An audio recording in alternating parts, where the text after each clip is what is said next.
നാളെ മുതൽ തനിയെ പോയച്ചാ മതി. പോയിക്കോളൂ.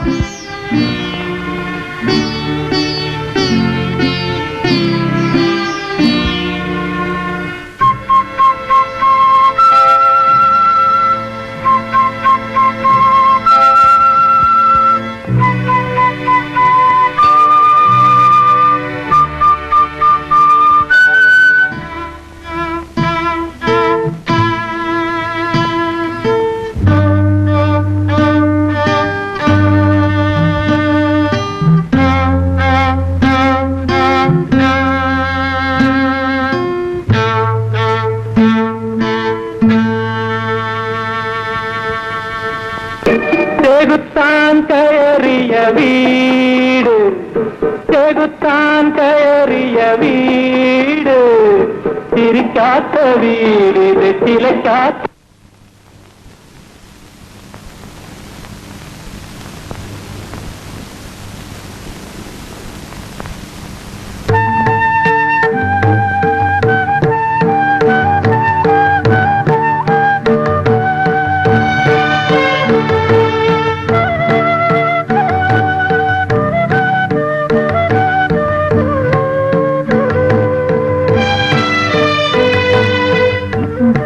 കുടിക്കൂ.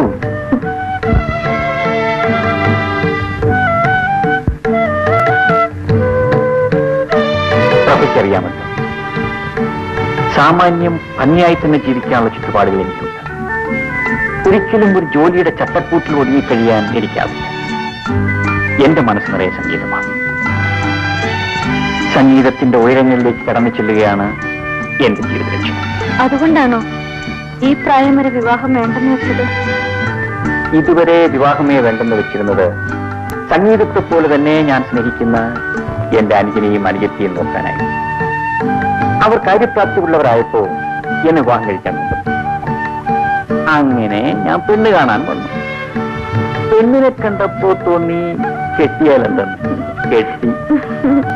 ആട്ടെ, പ്രഭ എന്താ ഇതുവരെ വിവാഹം കഴിക്കാതിരുന്നത്?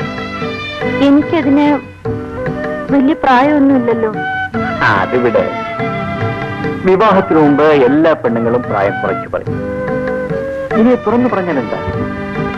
എത്ര വയസ്സാ കുറച്ചു പറഞ്ഞത്? പറയൂ. അത് പോട്ടെ. പ്രഭയ്ക്ക് പാട്ടിഷ്ടമാണ്. എന്റെ പാട്ടിഷ്ടമാണ്. അതിന് പ്രഭ എന്റെ പാട്ട് കേട്ടിട്ടില്ലല്ലോ. പിന്നെ ഇഷ്ടമാണെന്ന് പറഞ്ഞത്? ഇനി എനിക്ക് കേൾക്കാമല്ലോ. ഇഷ്ടം പോലെ.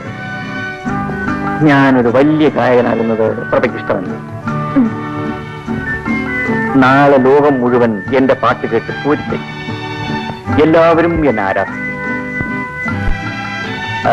ഞാനൊരു മ്യൂസിക് ഡയറക്ടർ ആകുന്നതാണോ അതോ ഒരു ഗായകനാകുന്നതാണോ?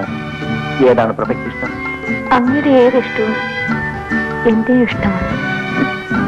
എങ്കിലേ എനിക്കിപ്പോ വേറൊരു ഇഷ്ടമുണ്ട്.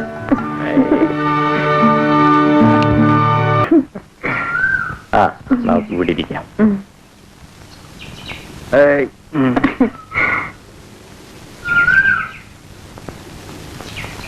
സിന്ധുമോളെ കണ്ടിട്ട് ഒരാഴ്ചയായി. നാളെ നമുക്കൊന്ന് പോകാം. നിനക്ക് ഡ്യൂട്ടിക്ക് പോകണ്ടേ? സാരമില്ല, ഞാൻ അവധി എടുക്കാം. ശരി, രാവിലെ തന്നെ നമുക്ക് പുറപ്പെടാം.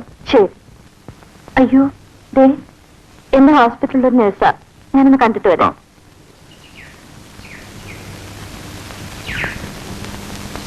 ഹായ്.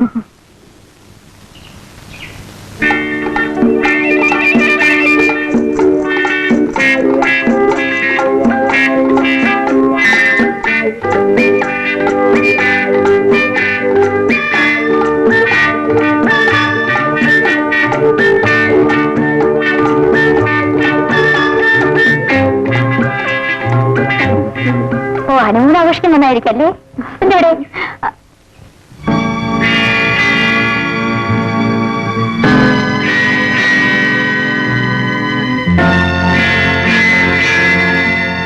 പോട്ടെ, പിന്നെ പരിചയപ്പെട്ടോളാം.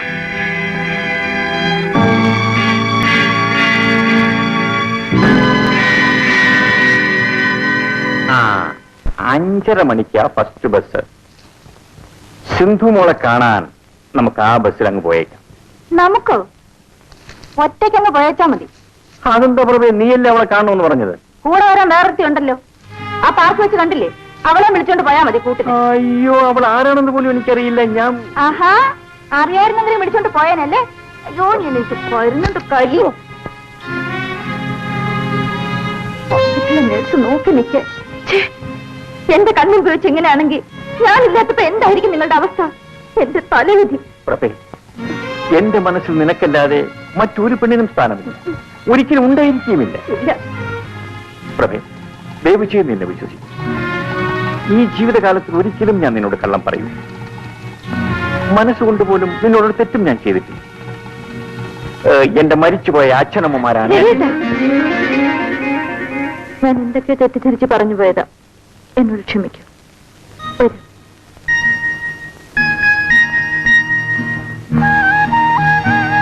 പൊന്നും കുടത്തിന് പൊട്ടു വേണ്ടെന്ന് പറഞ്ഞവന് ഒരു സൗന്ദര്യബോധവുമില്ല.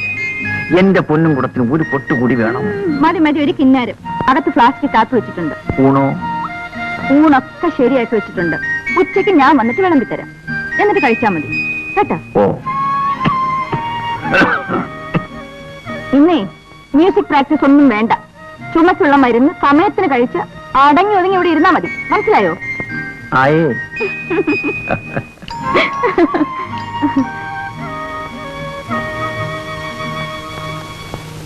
നമസ്കാരം. നമസ്കാരം.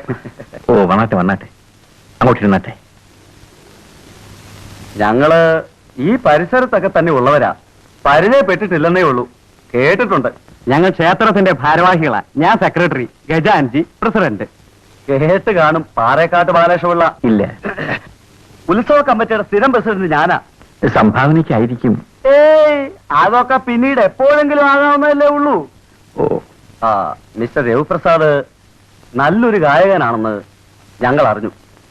ശ്രീഭദ്രകാളി ക്ഷേത്രത്തിലെ ഉത്സവത്തോടനുബന്ധിച്ച് താങ്കളുടെ ഒരു ഗാനമേള നടത്താനാണ് ഉത്സവ കമ്മിറ്റിയുടെ ഐകകണ്ഠമായ തീരുമാനം. സന്തോഷം. ചായ 751 രൂപ പ്രതിഫലം തരാനാണ് കമ്മിറ്റി നിശ്ചയിച്ചിരിക്കുന്നത്. ആയിക്കോട്ടെ. ഇതാ 101 രൂപ അഡ്വാൻസ്. പിന്നെ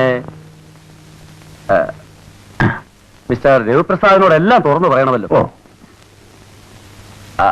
501 രൂപ ഉത്സവ കമ്മിറ്റിക്ക് സംഭാവനയായി നൽകണം. അതാ അതിന്റെ കീഴ്വഴക്കം. പിന്നെ ശ്രീഭദ്രകാളി ക്ഷേത്രത്തിൽ ഒരു പരിപാടി നടത്താൻ അവസരം കിട്ടുക എന്നൊരു മഹാഭാഗ്യമാ. യേശുദാസും ജയചന്ദ്രനും ഒക്കെ ഗാനമേള നടത്താനുള്ള സ്റ്റേജാ. അപ്പോ ഞങ്ങൾ ഇറങ്ങട്ടെ. പരിപാടി പൊടി പൊടിക്കണം. ഓ, പൊടിക്കാം.